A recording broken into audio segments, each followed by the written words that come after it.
Tonight, Charles Bissue, former secretary to the Interministerial Committee Against Illegal Mining, finally agrees to turn himself in after special prosecutor declared him wanted today.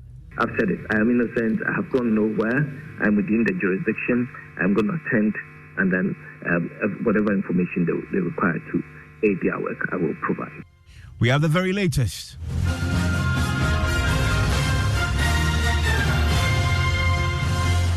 This is Top Story with Evans Mensah.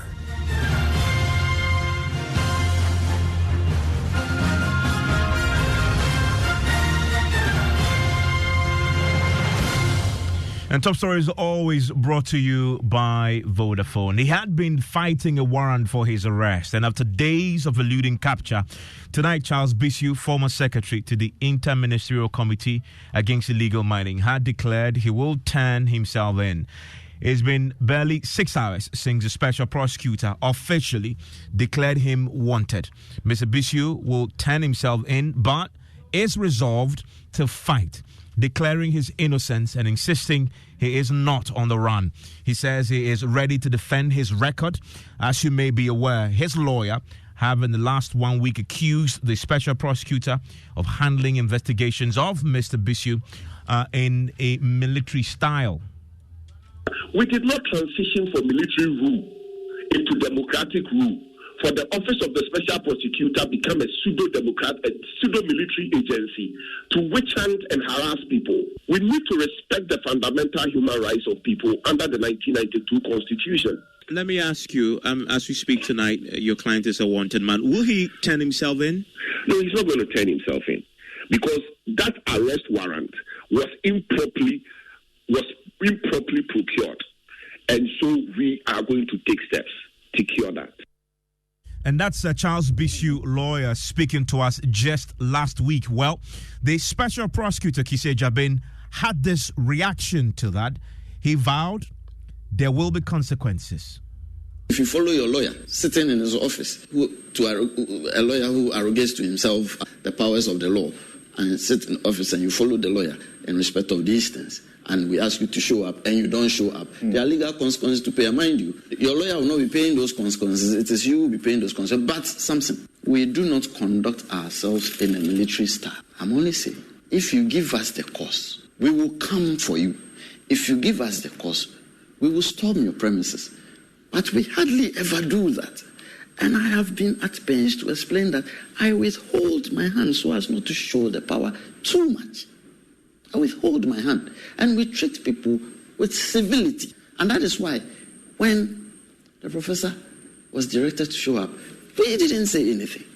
My intel tells me he published the direction right upon receipt, but we didn't say anything.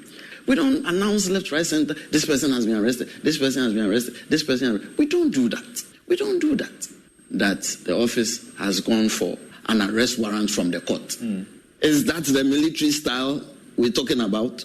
Let us say, for the sake of argument, that is what the office did. Shouldn't the office rather be applauded that we are following legal processes? Is that military style?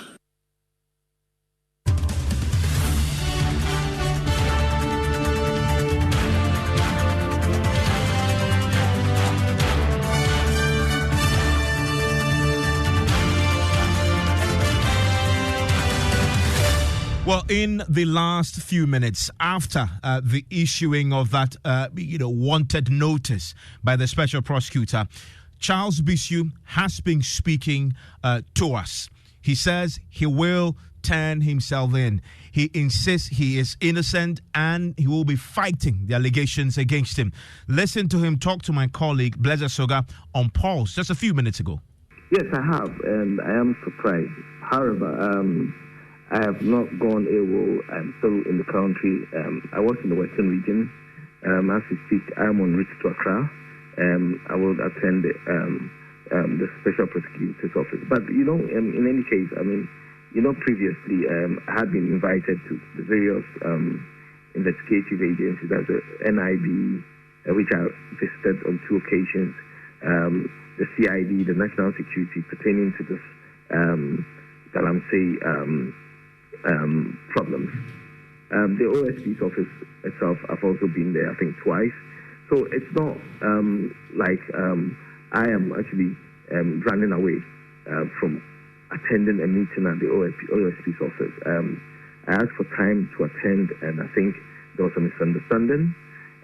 I actually abide by the laws of this country, and so I don't think, defying the creature of our constitution or the laws of Ghana is the best thing. I've been law-abiding, and so basically I haven't gone missing. I'm in the country. I was in the Western region, so I will attend.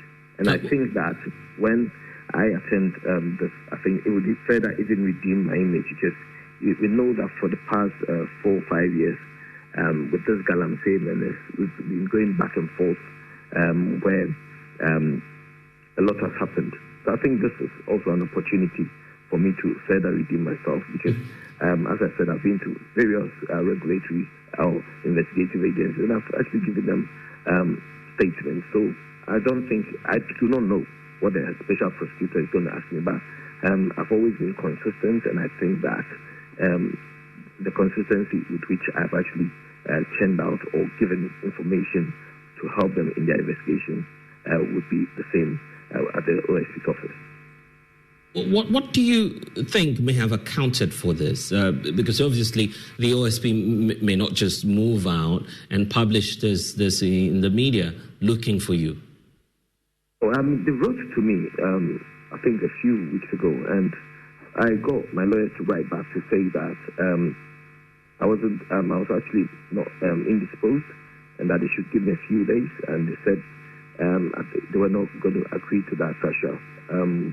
Coming on a certain date, which I couldn't because I wasn't feeling well. And then further to later on, I heard of an arrest warrant, and then now we have this coming up. But I think all said and done, we're all working in the interest of the country. Once I attend their interview, and then I think we'll come to a conclusion that Ghana must move forward, and that's how I'm seeing it. I avail myself to serve the country, and I believe that certain responsibilities come with accountability, and I would avail myself. And I've never, ever run away from the laws of this country. And so I think I just have to correct that erroneous impression that Charles Bissue is a fugitive and all that. No, I am not a fugitive. I have not run away. I did not say I was not going to attend. I said I needed time to attend, which was about 2 weeks ago. Then there was a misunderstanding, and then culminated into that. Okay, I'm taking a look at the charges being leveled against you this time round. Still goes back to your activities at the Interministerial Committee Against Illegal Mining, charges of corruption. I don't think there's any charge. Right. I don't think there's any charge, because I have to first be interviewed first. You understand? So you see, that's the thing that's actually transpiring now. Once you're invited, everybody thinks that you're a criminal or you've been charged. I think we need to correct that and then educate people. Like I said, I've been to BNI and all that, but BNI, now NIB, National Security and all that. Some of them, I went in there, they wanted, I was a suspect. I rendered my statement, and I mean, up to now, nothing has happened. I've been to the police, CID, where I gave them my statements, and then later on, I even came home and then prepared certain documentation for them to help them in their investigation. So I don't think it's a thing of me being charged. I have not been charged for any crime. It's an investigation that they are delving into, which I think, yes, the laws of the country allow for that. So to correct that, I haven't been charged. Right. But the fact still remains that you're one of the most investigated individuals who then served on the Interministerial Committee Against Illegal Mining. How does that make you feel, the fact that you've been subject to not one, not two, I guess the Office of the Special Prosecutor under a former regime still investigated you? How does that make you feel? Basically, I mean, for me, I think that once you avail yourself to serve your country, you're responsible, and then you're held accountable for whatever you do. I mean, for me, for it to drag for 4 years, over 4 years, and I mean, up until now, it hurts me. my reputation, my case, and everything. Because I think with the laws, we should have timelines in investigating certain matters so that the person can, have his or her peace of mind. But then you go in and then investigating the matter, and it can take forever. It can take 10 years. And our society is such that once you've gone in there, everybody sees you as a criminal. You know what I mean? So I haven't gone AWOL. I'm within the jurisdiction. I would attend, but to answer your question, yes. I so sad that from 2019, an investigation has gone up until now, where I've written about 3 or 4 petitions, asking as to where we've got into, and you get no reply, and then it goes on and on and on and on. That's, worrying. But then it comes with the responsibility that I was given, and I have to be accountable for it. But I don't think that's the norm everywhere, or that's what transpires everywhere. But I will avail myself. And you seem to have some issues with the special prosecutor himself in respect of this case that's before him. You feel he's conflicted? I'm not going to answer questions as to that, because the more we're talking, the more people are misconstruing our interviews, you see. I mean, the crux of you calling me was ascertain if I've gone AWOL. I haven't. I'm within the jurisdiction. I've also said that when I abide by the rules of this country, and I've also given examples of abiding by the rules of this country, that I've been to NIB on 2 occasions, the CID, National Security, rendered some of them as a suspect, and then nothing came out. Some of them, I wrote my statements to support what you're doing. And as a Ghanaian, I think that's part of my civil duty, and I would actually stick to that. But I'm not going to talk about conflict with somebody else. It is for the other authorities or whatever to decide. Okay. So, I'll grant you that, but what we cannot take away from you as well is that you're a politician and you're seeking to run for office. Given what's happening to you now, you suspect foul play, or you feel it's just a natural process, it will all grind away? You're going around the garden and using the back door, aren't you? I've just answered you. You're a politician. You're running for office. That's what I'm asking. That's not about politics. It's, we are communicating here. You asked me a question. I've answered you. I think you're going around the back door. It's not about being a politician. I mean, I've answered the question. Would this deter you from the goal you have? For instance, you in the Western region, obviously as part of your engagements with the grassroots of your party. Are you stopping that dream? No. It would not deter me, because I know within me that I haven't committed any crime. If even, with the investigation that started in 2019, which is very unfortunate, even that I I was the regional secretary. I've been the regional secretary in the Western region for 8 years, a presidential staffer. I've been a government communicator. You see, when I go to, for example, go and sit, I've been projecting the government and the MPP government and then defending it as well.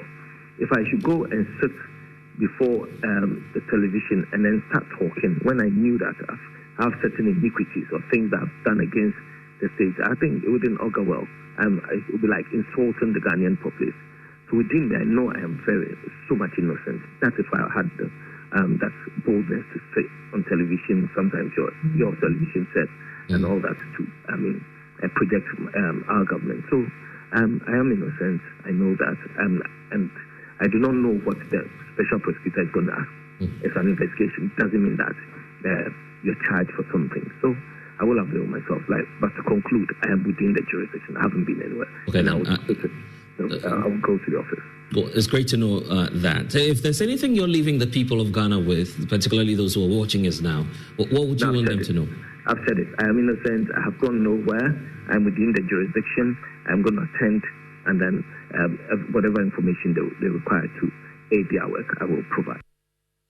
And that is Charles Bissue. He is a former secretary to the Interministerial Committee Against Illegal Mining.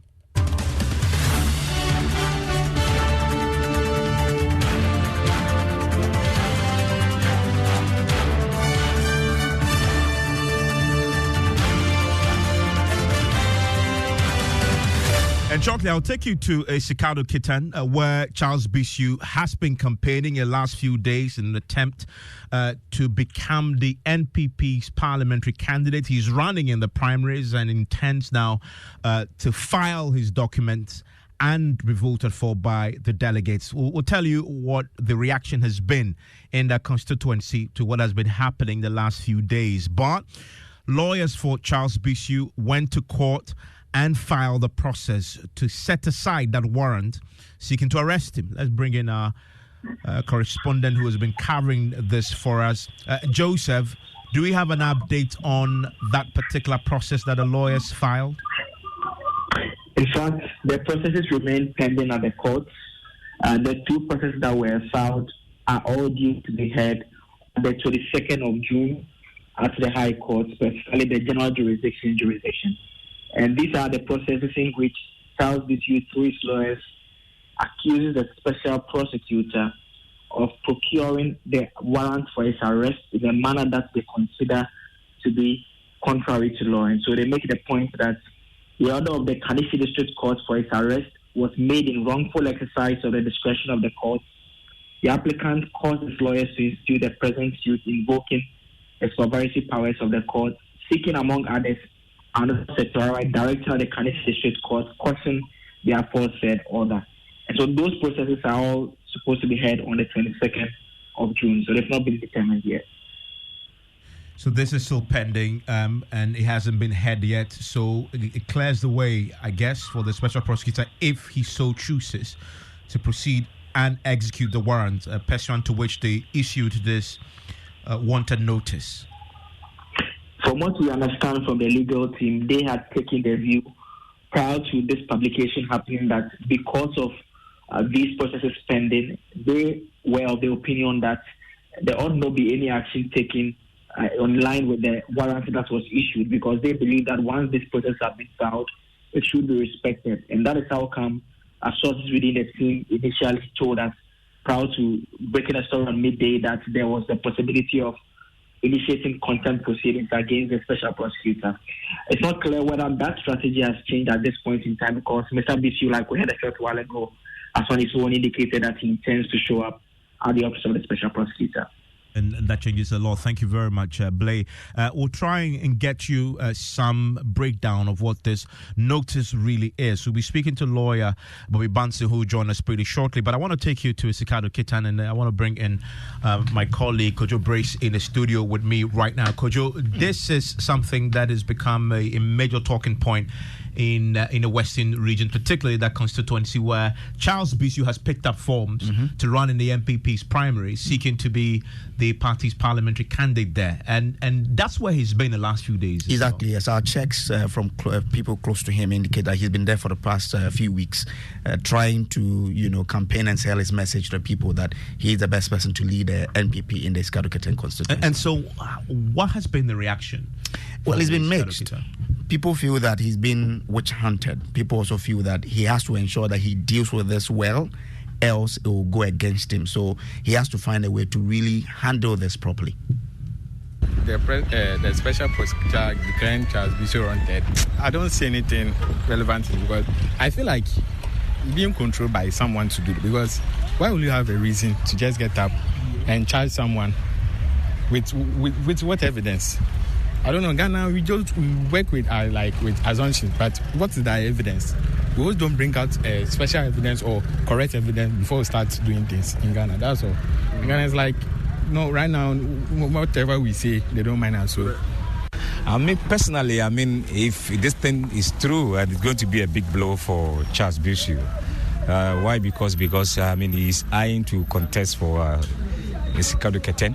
And this wanted, I think it will go big negative to him,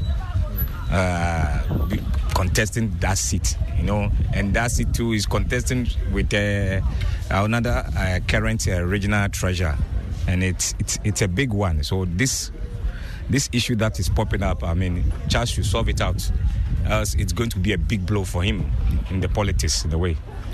In as much as we all believe that the due process should be followed and the law must take its course, this is another show of criticism, You get it? Because this issue has been in court, this issue has been there. What has the special prosecutor done so far? And what has been the issue? On which grounds is he declaring Charles Bissue wanted, if not for public showmanship? You get it? For me, it doesn't make sense. I think as a party, as people, you guys should sit down and know how to resolve this issue. So reaction there from Esikado Ketan, where Charles Bissue has been campaigning actually to become the party's parliamentary candidate. I want to bring in lawyer Bobby Banton, who joins us right now. Mr. Banton, thanks for your time here on Top Story. Thanks for having me. So the OSP secured this warrant for Mr. Bissue's arrest last week, and then today he issues this wanted notice on its website. Explain to me how such notices work, especially considering that he had a warrant already last week. Good evening, Evans. I maybe was a bit surprised that the OSP even decided to go for a warrant, because he can arrest without a warrant.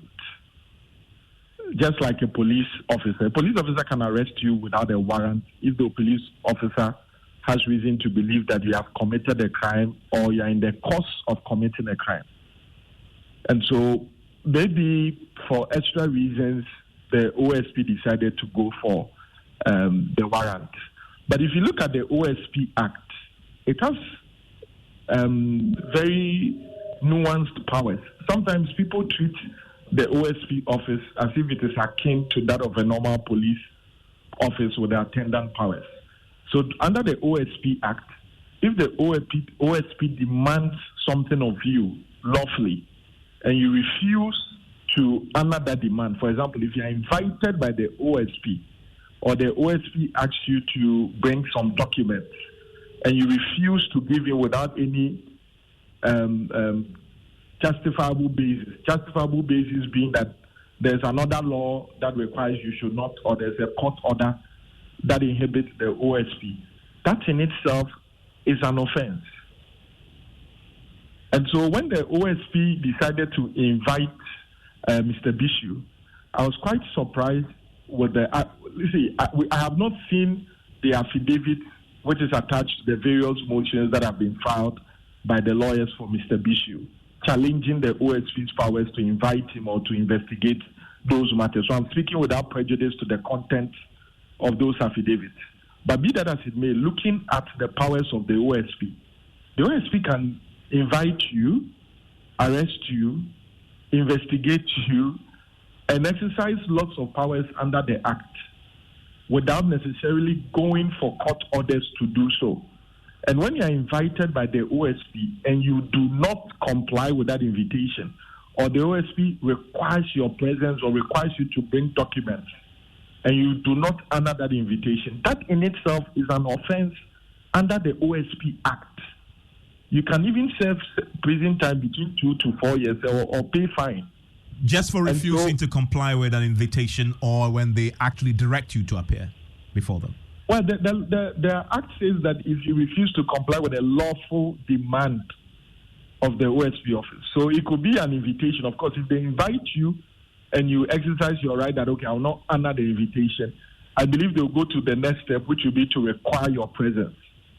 I think when you interview the OSP on the, on News 5, yes. Yes, he had explained the various steps and procedures that they go through. And so he says that when you receive a letter and they say that you are invited to appear, they give a date and they add that you must come with a lawyer, it means that they are investigating you. And if the content also is different, it means something else. But whatever it is, the law says that once they make a lawful demand of you and you do not comply, it's an offense. So then today we saw this notice, this wanted notice that was published then. That's an addition to the warrant. Is it because the OSP felt that they were dealing with a fugitive?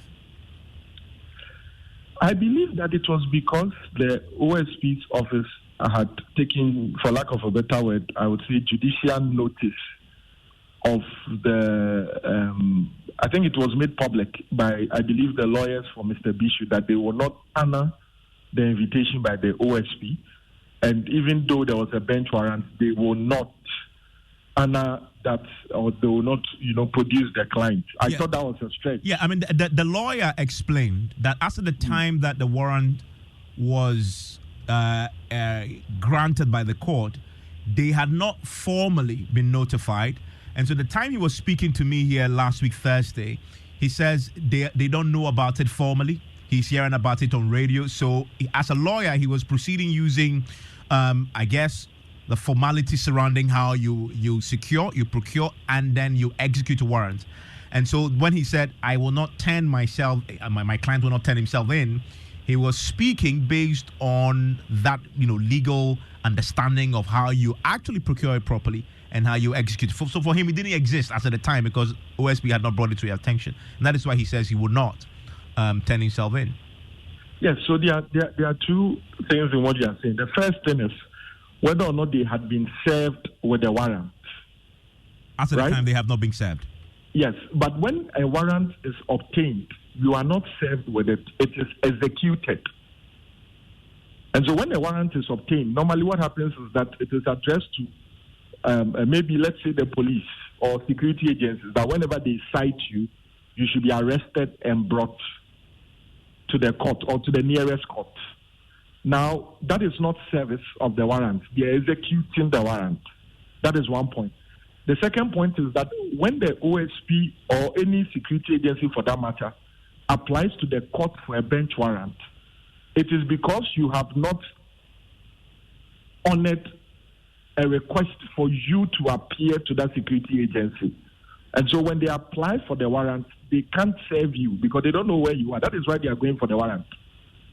Now, if there's an order of a court and a party affected by that order decides not to honor that order or respect that order on the basis that the order was obtained illegally, it borders on contempt. Because in our jurisdiction, it is a settled principle of law that parties cannot sit in their, or lawyers cannot sit in their offices and determine which order of a court is valid, and so they or their clients would comply, and which order is not valid, for which reason they will not comply.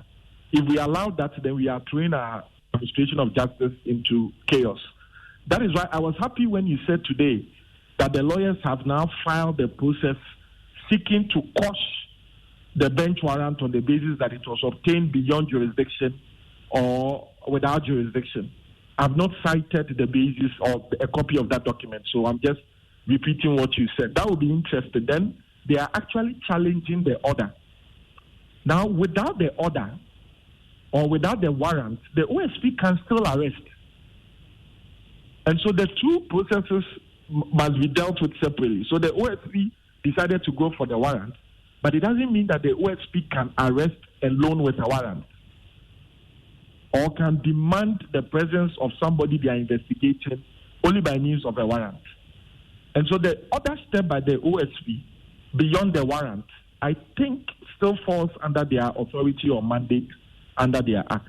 Now that and I'm happy that Mr. Bissue said he would actually go to them and then speak to them or cooperate with them. I think he said that when you interviewed him. He says he will turn himself in now and cooperate and provide the answers as the OSP will seek. Mr. Bansi, thank you very much for breaking this down and helping us appreciate what has been happening over the last few hours today when the special prosecutor issued that wanted notice for the arrest of Charles Bissue, and from my sources at the OSP, they insist that they do not require to notify any suspect of any warrant, and that they can indeed, as Mr. Bansi has been explaining, arrest you because they have police powers, and they've just been tolerant of him. And if you go to the OSP website, the OSP details why they're looking for Charles Bissue, and they have two separate cases before the OSP that border on issues relating to Mr. Bissue. The first one relates to the announced documentary, and the second case involves ongoing investigations into the activities and expenditure of the Interministerial Committee against illegal mining. And by the way, you've heard from Charles Bissue tonight asserting that he will turn himself in. When we get an update, we'll bring it to you here on Joy 99.7 FM. News Night starts right now.